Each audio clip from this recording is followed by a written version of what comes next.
প্রিয় ক্লাস 5-এর শিক্ষার্থীরা, তোমরা কেমন আছো? আশা করছি তোমরা খুব ভালো আছো। আর আমি তোমাদের জন্য আজকে একটি ক্লাস নিয়ে এসেছি, যে ক্লাসটি দেখার পরে তোমরা আরও বেশি ভালো থাকবা। ভাববা এত কঠিন প্রশ্ন এত সহজে কিভাবে হলো।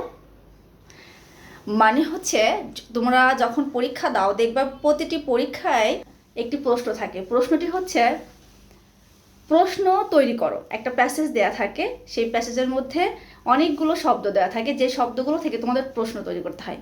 এখন এই প্রশ্ন তৈরি করতে গেলে তোমরা অনেকেই না খটকা খেয়ে যাও, যে আসলে আমি কিভাবে লিখবো, এটা আসলে প্রশ্ন তৈরি হবে কি না। না পেরে শেষমেশ কী করো জানো, খাতার মধ্যে ওই সারাংশগুলোই পুরোপুরিভাবে তুলে দিয়ে চলে আসো। তো তোমাদের এই সমস্যার সমাধানের জন্য আমি আজকে তোমাদের জন্য একটা ক্লাস রেডি করেছি। একদম সংক্ষেপে তোমাদেরকে বুঝিয়ে দিব প্রশ্ন তৈরি করার জন্য আসলে কি করতে হয়, প্রশ্ন তৈরির পদ্ধতিটা আসলে কি, আর এগুলোর জন্য আমাদের কিছু শব্দ জানতে হবে। সেই শব্দগুলো আসলে কি। আমরা আজকে বাংলা ভাষায় প্রশ্ন তৈরির জন্যে মূল যে 11টি শব্দ আছে, সেই 11টি শব্দ নিয়ে কথা বলবো। তাহলে দেখবা তোমরা খুব সহজে প্রশ্ন একদম চোখের পলকে 8-10টা প্রশ্ন তৈরি করে ফেলতে পারবা। যদি একটি শব্দ দিয়ে একটি করে বাক্য তৈরি করো, তাহলে একটি করে প্রশ্ন কিন্তু হয়ে যাবে। সো দেখো, সেই 11টি মূল শব্দ কি একটু এখন আমরা সেগুলো দেখে নেই। হ্যাঁ, সেগুলো হচ্ছে কে, কি, কি, তারপরে হচ্ছে কোথায়, কখন, কেন, কেমন, কিভাবে, কত, তারপরে হচ্ছে কোনো, কবে, কাহ বা কার। 11টি শব্দ কিন্তু হয়ে গেছে। এখন এই 11টি শব্দ যখন আমরা ব্যবহার করব, তখন আমাদের একটি জিনিস খুব ভালোভাবে মাথার মধ্যে রাখতে হবে। সেটি হচ্ছে, এই যে প্রথমে কি আছে, কে। এই কেটা আমরা কেন ব্যবহার করব, কি জানতে আমরা এই কেটি ব্যবহার করব? সেটি হচ্ছে ব্যক্তি জানতে। কোনো ব্যক্তিকে যখন আমরা উল্লেখ করব, তখন আমরা কি বলবো, লোকটি কে, অথবা ওখানে দাঁড়িয়ে আছে একটি ছেলে, সে কে। অথবা যদি তোমার মনে হয় যে একজনের পরিচয় জানবা, তাহলে সেক্ষেত্রে তুমি বলতে পারো, আচ্ছা শিহাব আসলে কে। এটি কিন্তু একটি উদাহরণ হয়ে গেল। এরপরে হচ্ছে কি, বস্তু বিষয়, মানে কি এটির দ্বারা আমরা কি বুঝে থাকি, সেটি হচ্ছে বস্তু বা বিষয় হ্যাঁ না উত্তর দেওয়ার জন্য আমরা যে শব্দটি ব্যবহার করি, সেটি হচ্ছে কি। এখন কি, কয় ঋষিকার, কয় দীর্ঘিকার, দুই রকম না। তাহলে সেক্ষেত্রে আমি সংক্ষেপে একটু সুন্দর করে বলে দিই যে কয় দীর্ঘি কোথায় ব্যবহৃত হবে আর কয় ঋষি কোথায় ব্যবহৃত হবে। কয় ঋষি যদি হ্যাঁ এবং না উত্তরের ক্ষেত্রে, হ্যাঁ এবং না প্রশ্নের অ্যান্সার দেওয়ার ক্ষেত্রে কি ব্যবহার হয়, কয় ঋষি। আর কয় দীর্ঘি হচ্ছে, আমি একটি প্রশ্ন করেছি, যে প্রশ্নের অ্যান্সার আমাকে বিস্তারিতভাবে বিশ্লেষণ করে দিতে হবে, তো সেক্ষেত্রে আমরা কি করব, কয় দীর্ঘিকার ব্যবহার করব। এই জন্য কিন্তু কয় ঋষি এবং কয় দীর্ঘি দেয়া হয়েছে, ঠিক আছে। এরপরে হচ্ছে কোথায়, কোনো স্থান বোঝাতে। যেমন তুমি কোথায় যাচ্ছ, তুমি কোথায় গিয়েছিলে, তুমি কোথায় যাবে, হয়ে গেল। এরপরে হচ্ছে কখন, সময় জানতে। তুমি কখন আসবা, তুমি কখন যাবা, তুমি কখন গিয়েছিলে আবার এখনই ফিরে আসলে। এই ধরনের হচ্ছে বাক্য বোঝাতে, মানে প্রশ্ন বোঝাতে আমরা কি ব্যবহার করি, কখন, মানে হচ্ছে সময় জানতে। এরপরে হচ্ছে কেন, তুমি এই কাজটি কেন করলে, আমি কিন্তু তোমার প্রতি ভীষণ রেগে আছি, কেন করলে এটি বলো। তাহলে সেক্ষেত্রে কারণ জানতে, বলছে যে কেন করলে আমাকে বলো, এই যে আমাকে বলো এটি কিন্তু একটি কারণ। তো সেক্ষেত্রে কারণ জানতে আমরা কোন শব্দটি ব্যবহার করি প্রশ্ন তৈরির ক্ষেত্রে, কেন। ওকে, এরপরে হচ্ছে কেমন, এরপরে আসলে হচ্ছে কেমন, মানে হচ্ছে অবস্থা বা ধরন জানতে। যেমন যদি আমি কোনো কিছু কিনতে যাই কোনো দোকানে, তাহলে আমাকে হচ্ছে যদি আমার ফ্রেন্ড প্রশ্ন করে যে তুই গিয়েছিলি একটি ড্রেস কিনতে, ড্রেসটি কেমন। তারপরে হচ্ছে আর কি বলছে, যে অবস্থা, ওখানকার, মানে হচ্ছে আমি না এক জায়গায় ঘুরতে যাব, ওখানকার রাস্তাঘাটের অবস্থা কেমন জানিস। সেক্ষেত্রে প্রশ্ন কিন্তু হয়ে গেল কি, মানে কি প্রশ্ন করলো, কেমন। তো কেমনটা কোথায় ব্যবহৃত হয় আমরা কিন্তু জেনে গেলাম। এরপরে হচ্ছে কিভাবে, উপায় বা হচ্ছে পদ্ধতি। উপায় বা পদ্ধতি মানে হচ্ছে আমি পাবনা যাব, তো কিভাবে যাব। আমি কাউকে প্রশ্ন করছি, আমার ভাই হোক কিংবা আমি আমার হচ্ছে আপুকে জিজ্ঞাসা করছি, আপু আমি পাবনা যাব, তো কিভাবে যাব। এই যে কিভাবে যাব, তাহলে আমাকে কিন্তু অপর পাশ থেকে বলে দিচ্ছে যে তুমি এভাবে এভাবে আসতে পারো। মানে হচ্ছে একটি উপায়ের ক্ষেত্রে আমরা যে শব্দটি ব্যবহার করি প্রশ্ন তৈরির ক্ষেত্রে সেটি হচ্ছে কিভাবে। হ্যাঁ, তারপরে হচ্ছে কত। এখানে হচ্ছে সংখ্যা বা পরিমাণ বোঝাতে, মানে হচ্ছে কত। একটি বস্তায় কত কেজি চাল থাকে, 25 কেজি। তো সেক্ষেত্রে একটি হচ্ছে সংখ্যা আর পরিমাণ হচ্ছে 25 কেজি। তাহলে সেক্ষেত্রে ওই বস্তায় মানে একটি বস্তায় কয় কেজি চাল থাকে, এইটা যদি কোনো প্রশ্ন করা হয় তাহলে সেক্ষেত্রে এখানে আসবে হচ্ছে কত, পরিমাণ বা সংখ্যা বোঝাতে। এরপরে আসলাম হচ্ছে কোনো। কোনো নির্দিষ্ট, দেখো নির্দিষ্ট করে বেছে নিতে, মানে নির্দিষ্ট করে বেছে নিতে মানে কোনটি।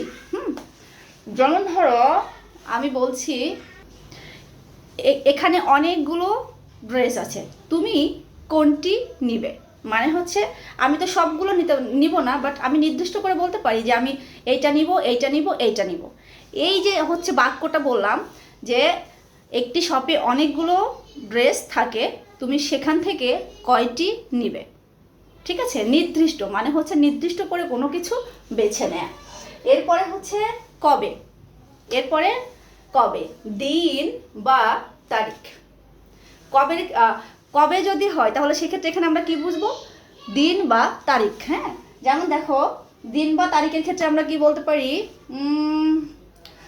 তোমার স্কুল কয় তারিখ খোলা, তোমার স্কুল কোন দিন, কয় তারিখ, কয় তারিখ কোন দিন খোলা, একটু আমাকে বলতে পারবে। একটা প্রশ্ন, একটা বাক্য কিন্তু আমি তৈরি করে ফেললাম, মানে একটি প্রশ্ন কিন্তু অলরেডি আমার তৈরি করা হয়ে গেল কথার মাধ্যমে, যেখানে কবে দিয়ে বুঝিয়েছে দিন বা তারিখ। এরপরে আসলে হচ্ছে কাহ, কার। মানে কাহ বা কার শব্দ দিয়ে আমরা কি বুঝে থাকি, অধিকার বা মালিকানার ক্ষেত্রে। অধিকার বা মালিকানা জানতে আমরা যে শব্দটি প্রশ্ন তৈরির ক্ষেত্রে ব্যবহার করি সেটি হচ্ছে কাহ বা কার। ওকে, আমরা জানলাম কে, কি, কোথায়, কখন, কেমন, কিভাবে, কত, কোনো, কবে, কাহ বা কার।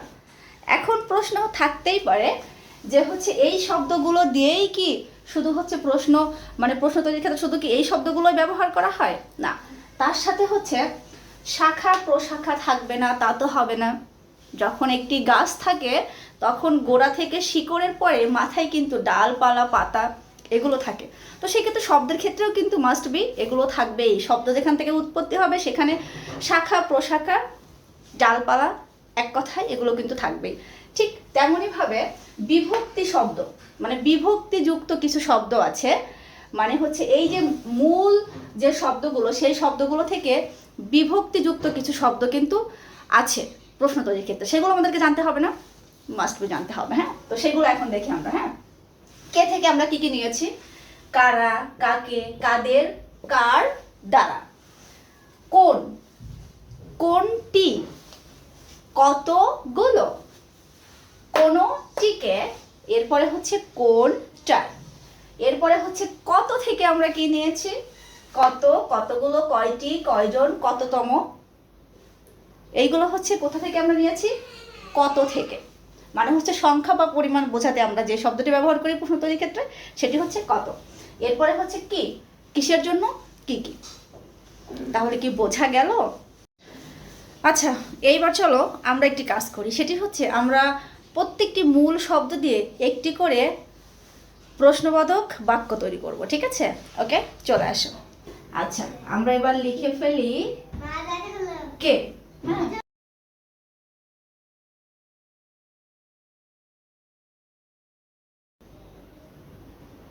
কে। যদি প্রশ্ন থাকে রাস্তার পাশে দাঁড়িয়ে থাকা ছেলেটি কে। কি হলো, এখানে আমরা কি ব্যবহার করেছি? ব্যবহার করেছি হচ্ছে কে। এরপরে আসবো হচ্ছে কি কি। আমরা কি দিয়ে দুটি প্রশ্নবোধক বাক্য তৈরি করব। কেন? একটি হচ্ছে বিস্তারিত বিশ্লেষণের জন্য, আর একটি হচ্ছে হ্যাঁ এবং নাতে উত্তর দেওয়ার জন্য। ওকে, তো আসো প্রথমে আমরা নিই হচ্ছে কি। প্রথমে নিলাম কি। কি থেকে কি বাক্য আসতে পারে দেখো।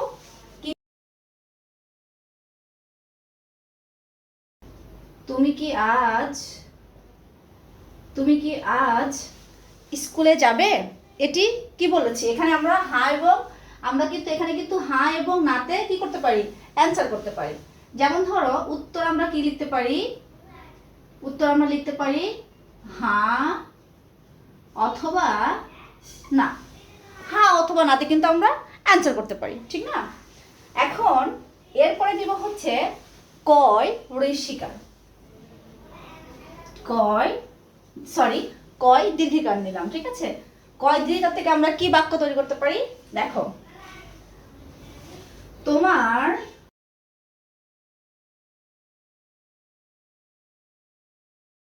স্কুল ব্যাগের মধ্যে কি আছে?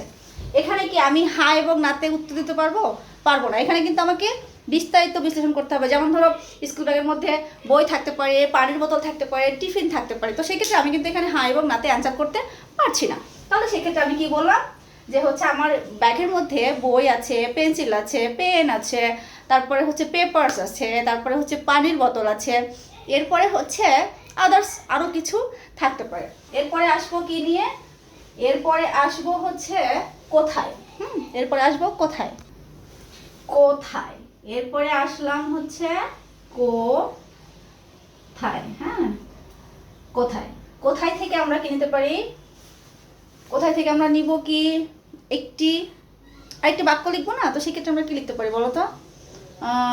লিখতে পারি হচ্ছে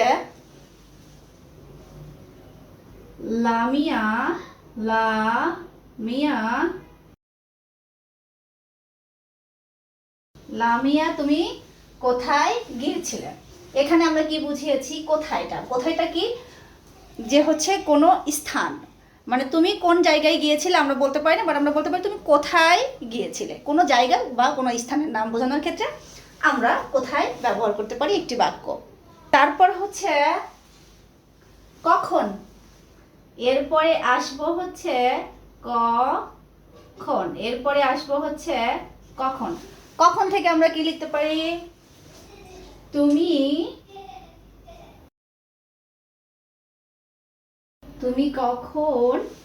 তুমি কখন আসবা? প্লিজ বলো না। আমরা কিন্তু একটি বাক্য তৈরি করে ফেলেছি, মানে হচ্ছে কখন। এখানে আমরা কি বুঝি? যে কখন বলতে হচ্ছে সময় জানতে, মানে হচ্ছে সময়ের ক্ষেত্রে আমরা যে হচ্ছে প্রশ্নবোধক শব্দটি ব্যবহার করি সেটি হচ্ছে কখন। তাহলে আমি বলতেই পারি তুমি কখন আসবা? প্লিজ বলো না। হলো না? হলো কিন্তু একটি প্রশ্নবোধক বাক্য। এরপর হচ্ছে কেন থেকে আমরা কি বাক্য নিতে পারি? একটু বাক্য তৈরি করতে পারি কি? একটু ভাবতে হবে, ঠিক না? তোমরা আমার মতো ভেবে ভেবে লিখবা, ঠিক আছে? মানে আমি যেগুলো লিখবো সেগুলো লেখার দরকার নাই। তোমরা আমার মতো ভাববা, ভেবে ভেবে তারপরে নিজের মতো করে যেটুকু বুঝবা সেটুকু সুন্দর মতো পরীক্ষা খাতায় লিখে দিয়ে আসবা। আচ্ছা, কি লিখতে পারি? কেন। ওকে, পেয়ে গেছি। তুমি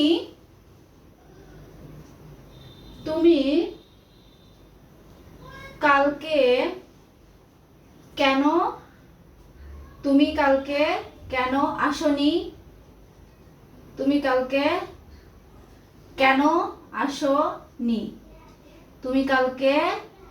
কেন আসোনি? কেনর জন্য আমরা কি পড়েছিলাম?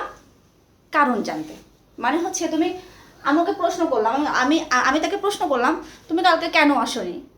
সে আমাকে অবশ্যই কারণটা বলবে যে আমি না এই কারণে আসতে পারিনি, আমার না এই প্রবলেম ছিল, সেই প্রবলেম ছিল, রাস্তায় জ্যাম ছিল, কিংবা হচ্ছে পানিতে পড়ে গিয়েছিলাম, কাপড় চোপড় ভিজে গিয়েছিল, যে কারণে আমি আসতে পারিনি।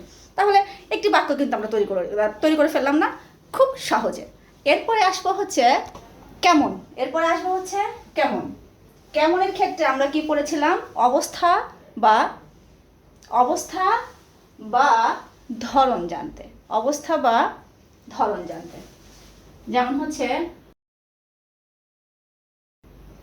তুমি কেমন আছো? হাই লামিয়া, তুমি কেমন আছো? আমরা কিন্তু অলরেডি একটি বাক্য তৈরি করে ফেলেছি, ঠিক আছে? তো হচ্ছে অবস্থা জানলাম, যদি সে ভালো থাকে তাহলে বলবে ভালো আছি, যদি খারাপ থাকে বলবে না আমি না আজকে ভালো নয়, আমার না আজকে ভীষণ খারাপ লাগছে। তাহলে হলো না যে হচ্ছে কেমন অবস্থা বা ধরন জানতে পেয়ে গেলাম না?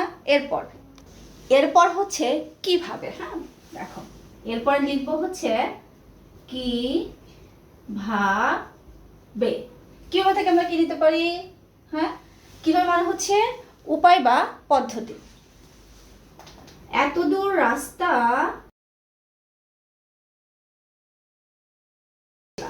আমি হচ্ছে লামিয়াকে প্রশ্ন করলাম, লামিয়া তুমি এত দূর রাস্তা কিভাবে আসলা? লামিয়া হয়তো আমাকে উত্তর দিল যে আমি হেঁটে এসেছি, অথবা রিক্সা এসেছি, অথবা অটোতে করে এসেছি। তাহলে হচ্ছে হলো না যে হচ্ছে উপায় বা পদ্ধতি জানার ক্ষেত্রে আমরা এই শব্দটি ব্যবহার করি, অলরেডি কিন্তু করে ফেলেছি। এরপর আসবো হচ্ছে কত। পরিমাণের ক্ষেত্রে, মানে পরিমাণ বোঝাতে আমরা যে হচ্ছে প্রশ্নবোধক শব্দটি ব্যবহার করি সেটি হচ্ছে কত। দেখি আমরা লিখি এখন সুন্দর করে, কত। কত থেকে আমরা কি পেতে পারি? সেটি হচ্ছে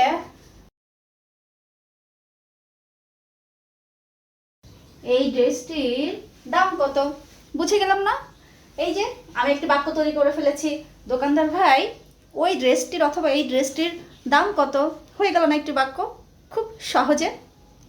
এরপরে আসবো হচ্ছে কোনো।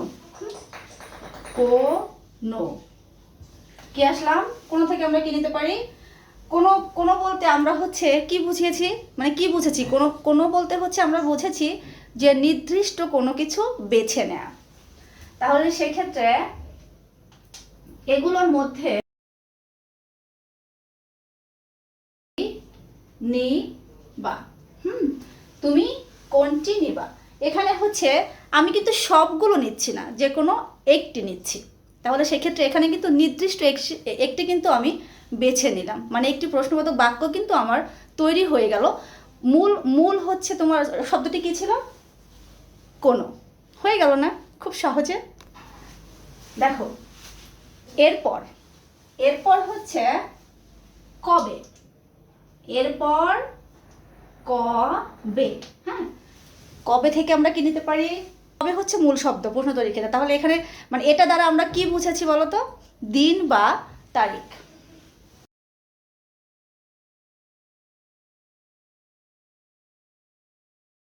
কিন্তু একটি বাক্য অলরেডি রেডি করে ফেলেছি যে তোমার পরীক্ষা কবে। আমরা এইটুকু হচ্ছে না লিখলেও পারি, এটুকু আমি লিখেছি কেন জানো? বাক্যটাকে সুন্দর করতে। তো আমি এটুকু লিখবো না, না লিখে আমি এটুকু কেটে দিব, ঠিক আছে? দিয়ে শুধু কবে পর্যন্ত আমি নিব, তোমার পরীক্ষা কবে। করে ফেলেছি কবে দিয়ে আরেকটি প্রশ্নবোধক বাক্য। এরপর উফ, কত সহজ না? মানে একটু কঠিন মনে হচ্ছে না, বোঝার পরে কোনোভাবে কোনো কঠিন কোনো কিছু মনে হয় না যদি তুমি খুব সুন্দর করে মনোযোগ সহকারে বোঝার চেষ্টা করো। আর যখন তুমি বুঝবা না তখন তোমার কাছে ছোট্ট একটি জিনিস দেখবা পুরো পাহাড়ের মতো মনে হচ্ছে। আমরা যখন একটি পথ দিয়ে প্রথমবার যাই তখন সেই পথটি কিন্তু খুব দূরে মনে হয়, আবার একই পথ দিয়ে যখন আমরা ফিরে আসি তখন সেই পথটাই কিন্তু খুব কাছের মনে হয়। বলো তো এখানে থিঙ্কিংটা কি? মানে হচ্ছে এইটার সাথে এইটার একটা সাইকোলজিক্যাল ইফেক্ট আছে। মানে যখন কোনো জিনিস আমাদের চেনা জানা হয়ে যায় তখন সেই জিনিসটা আমাদের কাছে খুব ছোট মনে হয় এত সহজ, এটা না আমি আগে থেকেই পারতাম। বাট যখন আমরা কোনো কিছু বুঝি না তখন আমাদের কাছে একটি ছোট্ট প্রশ্ন বিশাল মনে করো প্রবলেম, মানে সামনে এসে মনে হয় যে বিশাল বড় একটি প্রবলেম আমাদের সামনে এসে দাঁড়িয়েছে। এইটা হচ্ছে বোঝা এবং না বোঝার ক্ষেত্রে কিন্তু হয়। তো সেই ক্ষেত্রে যদি আমরা কোনো কিছু মনোযোগ সহকারে দেখি এবং বুঝি তাহলে কোনোভাবেই কোনো কিছু কিন্তু কঠিন মনে হয় না। তাহলে কি বোঝা গেল, নাকি তোমাদেরকে আরও ডিটেলসে বোঝাতে হবে? আমার তো মনে হয় যে যতটুকু তোমাদেরকে বুঝিয়েছি এর মধ্যে যদি তোমরা একটু মাথার মধ্যে ভালোভাবে ধারণ করতে পারো তাহলে তোমাদের প্রশ্ন তৈরিতে কোনো ধরনের কোনো অসুবিধা হবে না। কঠিন কোনো কিছুই না যদি তুমি সব কিছু বোঝো তাহলে সেক্ষেত্রে।